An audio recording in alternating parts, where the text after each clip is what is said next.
Tama na lang hinintay mo sa 2 taon. Yung atin. Na sa atin maging... Yung ano? Yung atin. Atin? Atin na... Yung mag 2 years din tayo. Mag 2 years? Oo. 2 years lang? Ay, hindi. Ano? Siyempre, mas sumama pa dun sana. Ba't sana? Siyempre, di ko man alam kung baka mali mo mabalita ko ng mag-asawa. Baka malaman ko kung ano ng issue mo, charot. Ba't ako? Grabe ka naman sa akin. Ba't sana? Grabe, dami mo pagdududa. Kung mag-aasawa ko, bakit hindi na lang ikaw?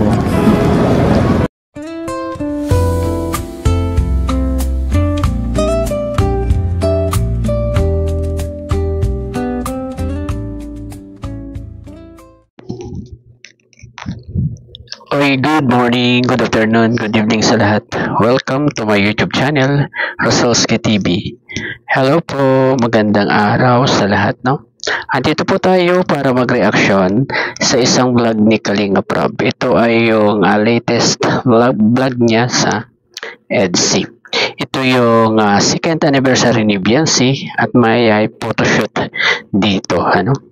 At bago po tayo mag-start, pakisuportahan po muna ang ama ng Kalingap, Kuya Val Santos Matubang, Ate Edna Vlogs at Kalinga Prab. Ito po, panoorin na po natin.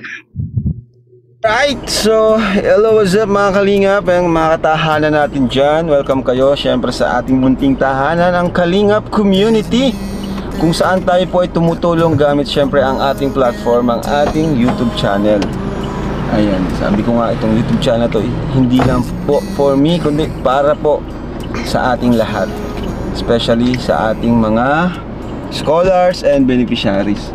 So today mga Kalingap, vlog natin today is very interesting and exciting. Kasi of course, ano pa bang masasabi natin? EDC na to guys, EDC na to.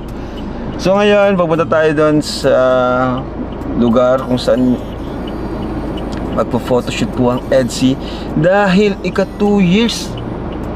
Guys, second anniversary na ni Beyonce po dito sa Team Kalingap. Grabe, napakabilis ng panahon. 2 years na natin siyang ginaguide, tinutulungan. Grabe. At hindi lang siya guys, napakadami po nila. Kaya, ayan, thank you kay Lord. Siyempre sa kanya lahat ng kapurihan at pasasalamat. Binibigyan niya ako ng lakas, ng support, ng mga supporters. Dahil sa kanya, nagtitiwala po sa atin ang ating mga viewers. So ako po, di ko po yan sasayangin, ano? Kahit 5 taon na ako nagbablog, ganun pa rin po tayo, walang pagbabago. So ito, dami ko nang sinabi, sorry mga Kalingap. At ayun guys, no, at papunta na si Kalinga Prab doon kung saan ay dadaos yung photoshoot ng EDC, ano. At second anniversary na ni Beyonce sa Kalingap, ano. Napakabilis ng panahon na parang kailan lang i-transfer, ni-refer ni Dr. Love itong si Baby Beyonce, ano, dito kay Kalinga Prab, ano. At tandang-tanda niya natin yan, gawa ng dahil sinubaybayan din natin ito nung na kay Dr. Love pa, ano. At idiretso na po natin. Thank you. Ayun na si Beyonce. Ganda oh. Dilaw na dilaw. Sunflower. O, TikTok ka muna habang wala pa.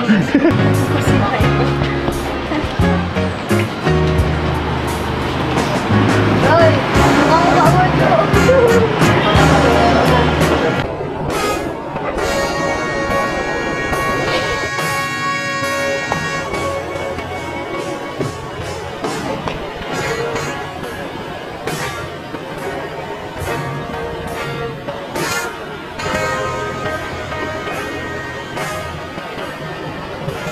Grabe guys, no, ang ganda ni Beyonce doon sa suot niyang kulay dilaw, ano. At ayun, at pupunta na sila, ano, parang outdoor yung pagkaka-photoshoot na yun, ano, dahil lumabas pa sila doon sa venue nila, ano, di ba guys? At lumabas sila gawa ng doon sa medyo malayo magpupotoshoot itong EDC. Ano po? At si Beyonce, ayun, inihatid ni Kalingap Edo kasi sabay sila sa kotse, di po ba? At ang isa pa dito ay kasama pala ang kanilang anak, ano guys, si Alfie. At iniretso pa po natin. Kapatid. Yun ang background natin kuya. Oo. Ay, ganda. Yan, parang Lion King. Yan, dude.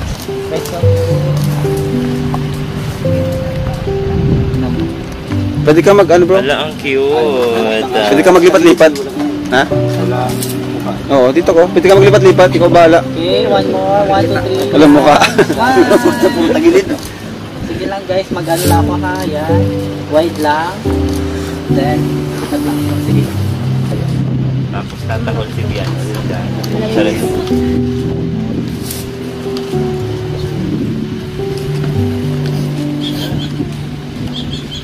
Hi. Wala. Alfie, tingin dito, Alfie. One more po. Balik ka.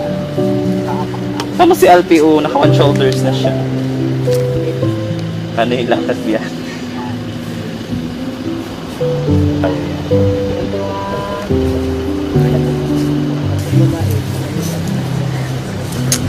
Um, 3, 2, 1. Hey, grabe naman. Parang gusto mo rin yan, Besh. Hindi kayo doon sa...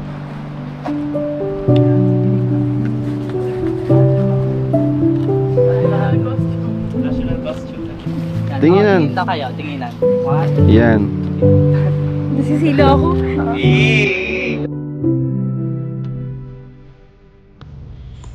Panahon nga naman. Sobrang napakabilis. Tanda ko pa noon, nag-unbox na ako ng kahon mula kay Kuya Rab. Kahon na di ko lubos akalain na simula na pala ng mga pagpapala sa aking pamilya. At noong araw na yon, kasama din ni Kuya Rab ang tao ngayong nasa tabi ko. Taong malaking naging parte sa pagbabago ng buhay ko. Kaya naman sa photoshoot na ito, hindi ko maiwasan yung magsulat. Magsulat ng mga nararamdaman ko. Dahil hindi naman ako vlogger or actor para sabihin ng lahat ng ito. Kaya, hindi ko pinalampas ang pagkakataon na ito. Unang-una, kulang ang salitang pasasalamat para magantihan ko ang kabutihan ng pamilya matibang. Kaya hindi ako magsasawang bigkasin ito sa bawat pagkakataon na pwede ko itong sabihin. Hindi ako magiging si Beyonce na nakikita niya ngayon na may maayos na mga kasuotan, malaki at matibay na tahanan, masaya at busog na pamilya, may baon sa aking pag-aaral, may apartment, at marami pang iba. Nabubuhay ako ngayon sa dating pinapangarap ko lang. At yung mga magulang ko napalitan ng bawat liwa tuwing namumroblema kami sa aming kakainin sa araw-araw. At hindi na rin ako nangungutang sa tindahan. Ngayon, 2 taon ko na sa Kalingap. Pero sobrang dami na nang nangyari. Yung mga pagsubok man, pero mas nangiibabag pa rin ang biyaya ng ating Panginoon. Dagdag pa ang aking partner, kalab din na si Kalingap Edo, na kailanman hindi ako pinabayaan. Kahit minsan ay may away o tampuhan. Ang dami niya rin advice sa akin, pero ganun din naman ako sa kanya. Nagdadamayan kami sa lahat ng problema. Tahimik lang siya pero napakalalim niyang umilawa at umintindi. Kaya salamat sa iyo kung mapapakinggan mo man ito. Masaya ako at nakilala kita. Saka na tayo umami. Char. Ayan, grabe guys, no? Grabe talaga ang sulat na ito ni Beyonce. No, tama nga si Kalingap Rab na talagang maluluha tayo sa mga sinabi dito ni Beyonce. Ano? Kitang-kita natin at damang-dama natin na sincere siya sa kanyang mga sinasabi sa pagpapasalamat kay Kalingap Edo at sa mga pamilya ng Matubang. Di ba guys? Hindi nga naman mababago ang kanyang buhay kung wala itong Kalingap. Grabe na guys, ano? Ipagpatuloy pa po natin.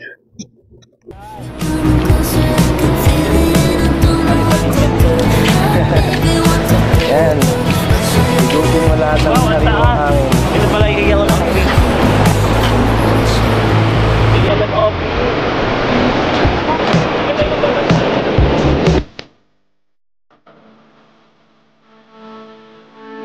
Nakatalikod kayo. Kulitan lang, kulitan. Ayan. Holding hand. That's the way. Go.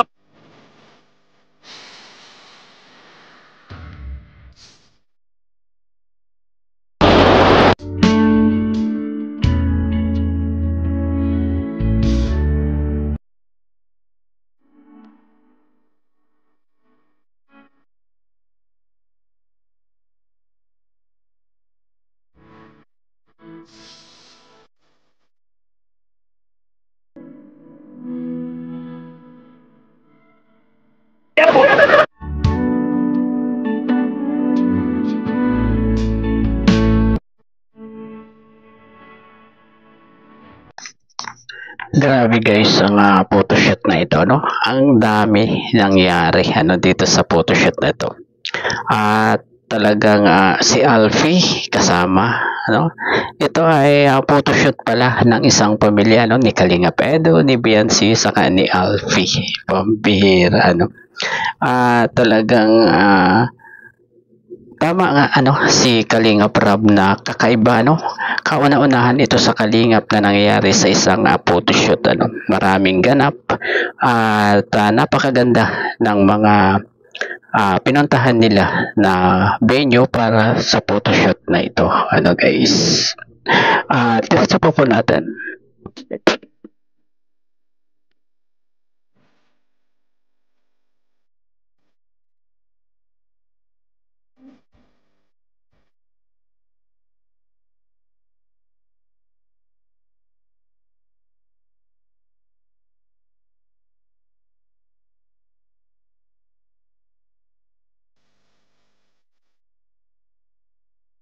To go.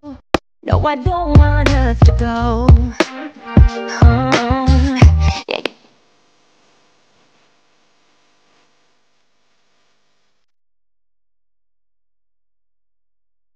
Yan.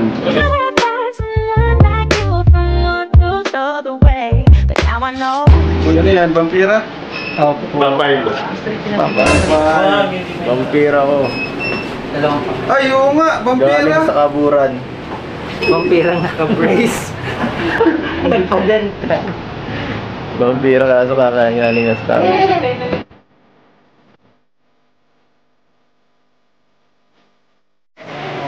Yan. Medyo sa'yo na ulo mo. Yan. Tapos isa, harap ka dito. Harap ka. Then,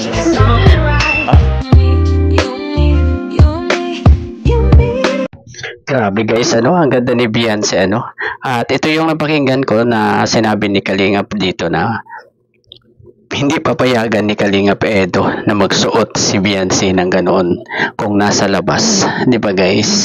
At hindi na natin yun isinama dito sa ating vlog kasi masyado nang mahaba ito Kaya pinili na lang natin yung mga importante, yung mga highlights dito sa vlog na ito, At ito po ay yung pangalawa na costume ni Beyonce na dito sa photoshoot na ito. At diretso po natin.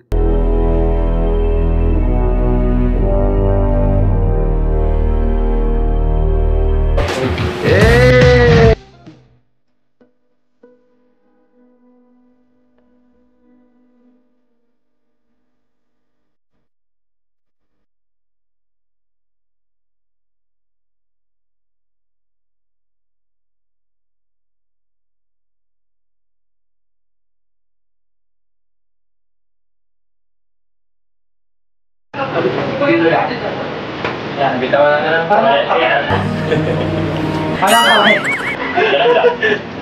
Kaya nga kuya. Yung isa, tapos kapagin mo yung isa. Yan, right. Okay, 3, 2, 1, bro. Angas ka.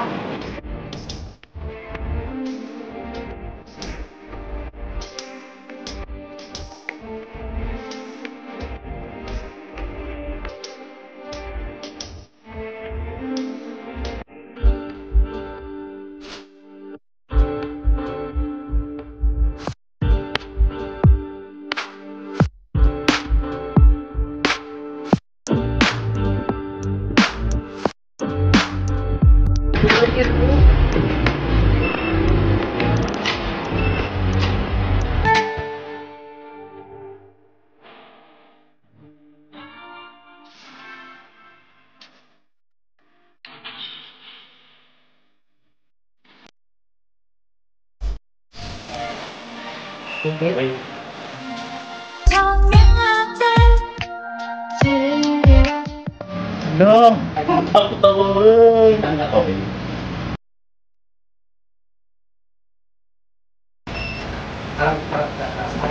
Ito po yung burong. Yan. Tingin ka kay Luz, tingin ka natin sa camera. Bakit ka timasin sa mga? Palitan naman, ito naman reality ko sa camera. Yung nagsasalit. In here. Kamay mo sin. Nakikita ko may chismis po din sa buka. Parang kaya na may buka na, parang ganun yung makakalinis sila.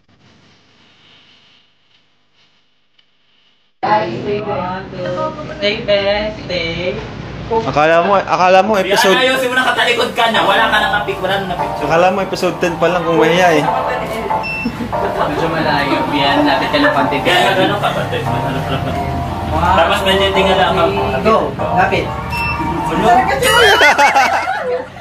Huwag na lang matapos. Hindi, sinasadya niya para maulit-ulit yun. Sinasadya. Para ulit-ulit. Last 1, 3, 2, 1, go. Sige pa. Lapit. Sige, ay pwede mo. Lapit ka. Ano? Kaulog ka. Yan. Yan. Pwede tayo tali. Hindi ako ilang tatagalin. Sa mas gagal titigan. Galing. Galing. Ganda niyan. Ganda yan. Okay, wait lang. Ano? Hindi mo pala wait lang. Abi.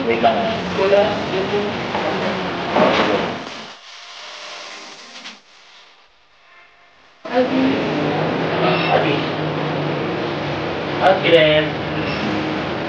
3, 2, 1.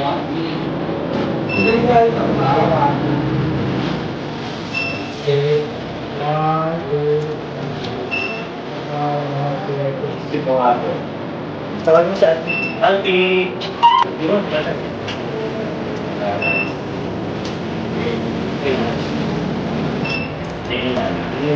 Dapat na yan.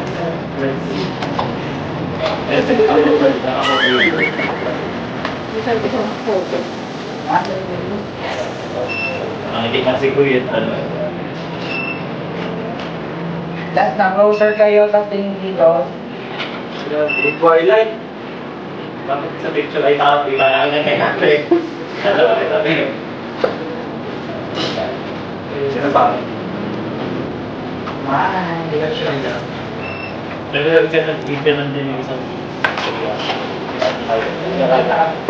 Kuya Ed. At ganito pa lang, upakit ka lang. Nasa ganito. Yan.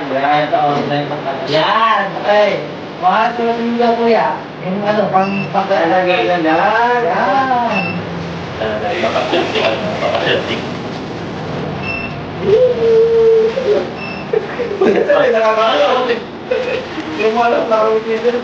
Tapos dito ay sa likod.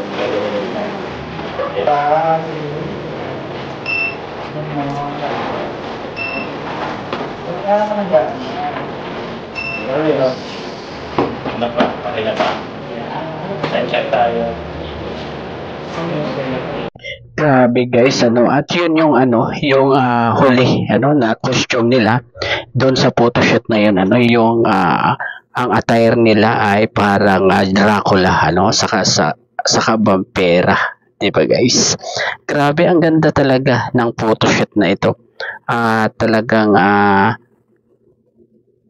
bagay na bagay, ano, kay Kalingap Edo yung pagiging Dracula niya, no, ikinulot yung buhok, 'di ba guys? Tapos si Beyonce ay bagay din sa kanya yung naging itsura niya doon sa photoshoot na yun.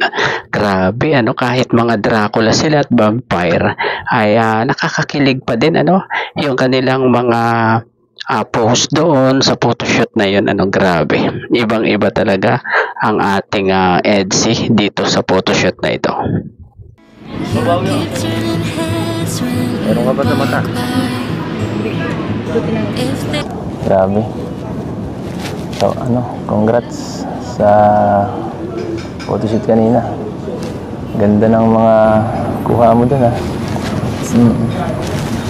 Yung mga sa beach.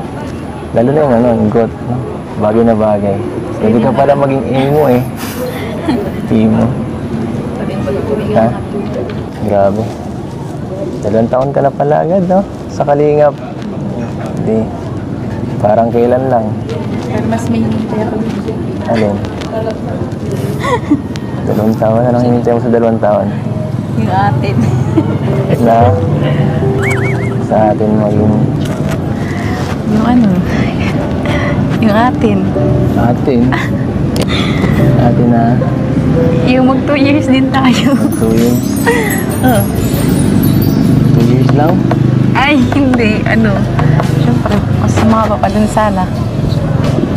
Sana. Siyempre, di ko man alam kung baka malay mo, mabalita ako ng mag-asawa. Baka malaman ko kung ano ng issue mo, charot.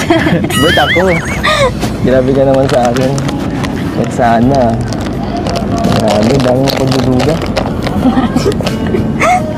Kung mag-aasawa ko, bakit hindi na lang ikaw? Sana. Diba? Yun ay kung makakapaghintay ka. Hintay. Pwede. 5 taon nga. Nahintay ko na Bilis lang. Saka, magaling ako maghintay. Puro hintay nga ako Simula pa lang sa Kalingap, puro paghihintay na ang ginawa ko. Sablay nga lang yung iba. Atay mo.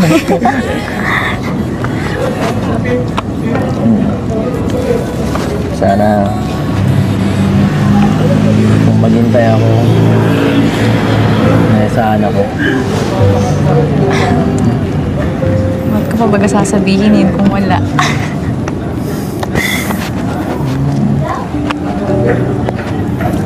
Ngayon nga, sobrang busy mo. Medyo wala ka ng time sa akin. Busy ka rin naman Hindi naman. Sabi ko baga sa'yo, pag ikaw tungkol sa'yo, nasisira ang oras ko. Nasisira? Sira ang schedule ko. Kasi hindi kita matiis. Pero yun na yung dahilan ko kaya yung kalinisan naman sa'yo. Ayoko masira yung schedule mo. Gusto ko sirain mo. Gusto ko lagi ka nakikita. Pag gusto mo talaga, gusto ko lagi ka nakikita Siyempre, yung nakaabala sa studies mo. Ako, sarili kong oras ko. Pwede kong hinto kahit anong gusto kong trabaho. Pero ikaw, hindi ka pwedeng mag-excuse ka sa school. Basta-basta. May mga priorities ka na ngayon. Ang dami na.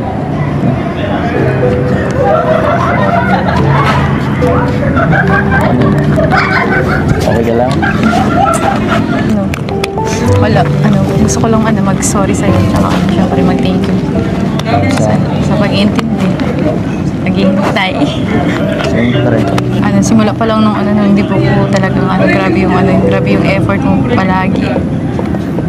magkatid sundo. Tapos dun sa mga ginagawa natin noon, mga pinapag-practice natin.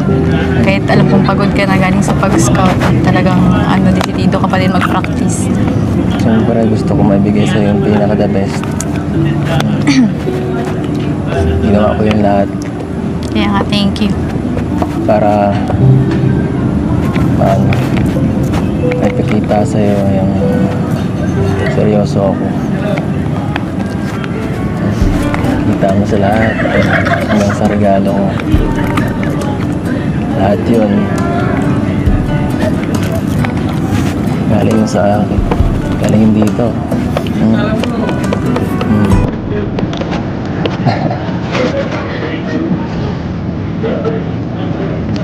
Ayun. Bakit parang matahin ka?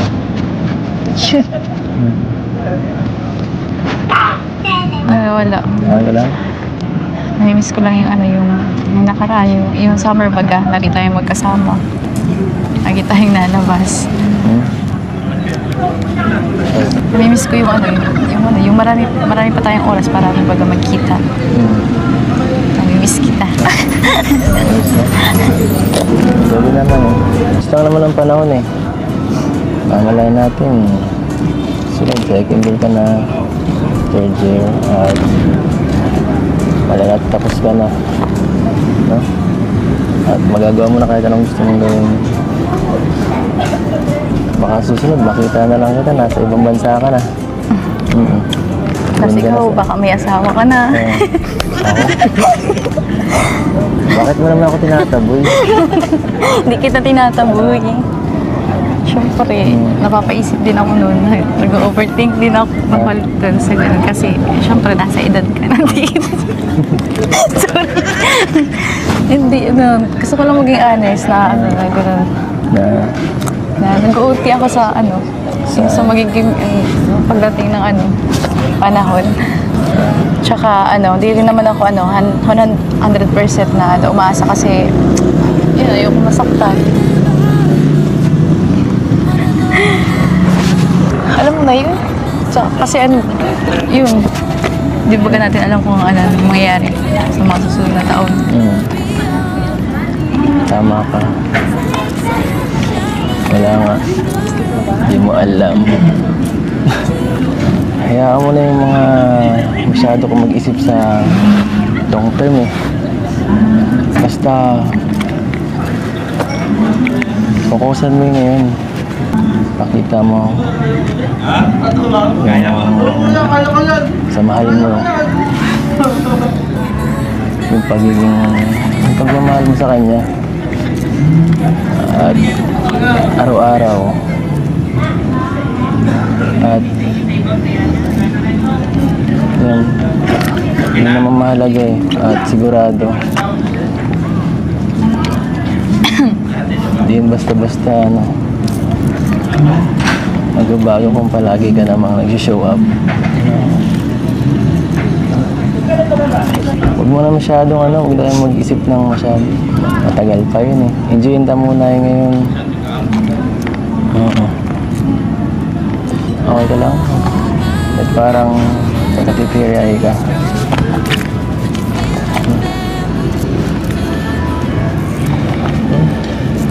Bakit? Wala, yun. Hindi, tears of joy yan kasi syempre nandito tayo. Namiss ko kasi ito eh. Yung magkasama ulit tayo ng ganito. Wala lang dati. Ako rin. Kung ano nang ginagawa. Kung ano yung kalokohan. Masaya lang.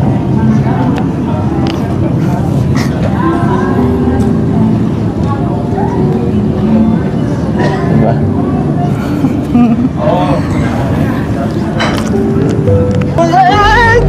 Ate Yancy! Namiss ko kayong dalawa! Panghira! Ayun ka na naman. Ano, kumusta kayo? Grabe, sa dami-dami ng pwedeng... At ayun guys, at muli tayong pinaluha nitong dalawang ito, na may kahalong kilig din dahil sa mga palitan nila ng sa salita na sa bawat isa, 'di ba guys? Talagang parang seryosong seryoso dito si Kalingap Edo at si Beyonce. Although tumatawa sila minsan kasi siguro ay gusto na nilang mawala yung kanilang kaba, 'di ba guys? At siguro ay nahihiya din sila doon sa mga nandun kasi si Edward at si JJ, 'di ba, sila yung cameraman doon. At halos hindi rin sila makapokus masyado at nahahaluan din ng mga pagbibiro, 'di ba guys? Pero ramdam natin na talagang seryoso sa mga sinasabi itong dalawang ito. At nakita nga natin 'di ba, si Beyonce ay parang pulang-pula yung mukha at natitiri-eye na, 'di ba? Kasi sobrang miss pala talaga niya na makasama si Kalingap Edo kasi bihira na talaga silang magsama, 'di ba guys? Bihira na silang mag-vlog ng ganito, 'di ba? Kaya siguro masyadong na-miss ni Beyonce itong si Kalingap Edo at yung ganyang pagsasama nila sa isang vlog, 'di ba guys? At humingi pa ito ng sorry kay Kalingap Edo kasi siguro doon sa matagal na pag-aantay ni Kalingap Edo, nag-sorry siya at saka nag-thank you, 'di ba guys? Ganon kabait itong si Lady Beyonce natin dito na tayo guys sa huli. Ito yung surprise sa EDSI ng Velvet Box. Ito po, panoorin na po natin. So ayan, Beyonce, Eds, congrats at 2 taon sa Kalingap, especially kay Beyonce. Yes, naman kasi 5 taon na to sa Kalingap. Veterano na to. May gusto lang din akong i-announce at inutos lang dito sa akin nila Sir June, chairman natin ng Velvet Box. Kasi merong 'di ba, sa summer walang pasok. Wala talagang pasok noon, yung sinantya namin na walang pasok. And tapos kayo yung naisipan namin na isama sa Korea. Ay, wow! Paano ako? Sa Korea. Kasama Velvet Box. Ako, si Jack, and ang Elsie. Opa! Sila kasi napili ng Velvet Box. Sarang At sakto yun, bakasyon yan. So, yun. Oo. Di ka kasama, ano ka ba? Kasama ka lang sa impake. Kasama ka sa impake sa pag-alis, di ka kasama. So yun, ito ay sponsor ng Velvet Box. Thank you po. And kayo rin yung naisip ko kasi siyempre yung Jomcar, ilang travel na yung mangyayari sa kanila ngayong taon. So give chance naman sa others, diba? Kaya yun, maganda yun, exciting. At yun guys, na napakagandang balita kay Kalingap Edo at kay Beyonce nito kasi sila yung napili ng Velvet Box na isama sa tour. First time na tour pala ito ng Velvet Box. Labas ng bansa, labas ng Pilipinas, at sa Korea pa yan guys. Napakasaya siguro ng time na yun kung matutuloy itong Korea ng EDSI. Sa mga sinong kasama, siguro sina Kalingap Rob lang yan talaga at ang may-ari ng Velvet Box. At ayun, siguro hanggang dito na lamang po ang ating at mahaba pang pagre-reaction dito sa vlog ni Kalingap Rob. Itong part 91 ng EDSI. Ayun, hanggang sa muli pong pagbablog. Bye-bye. God bless po sa lahat. Peace.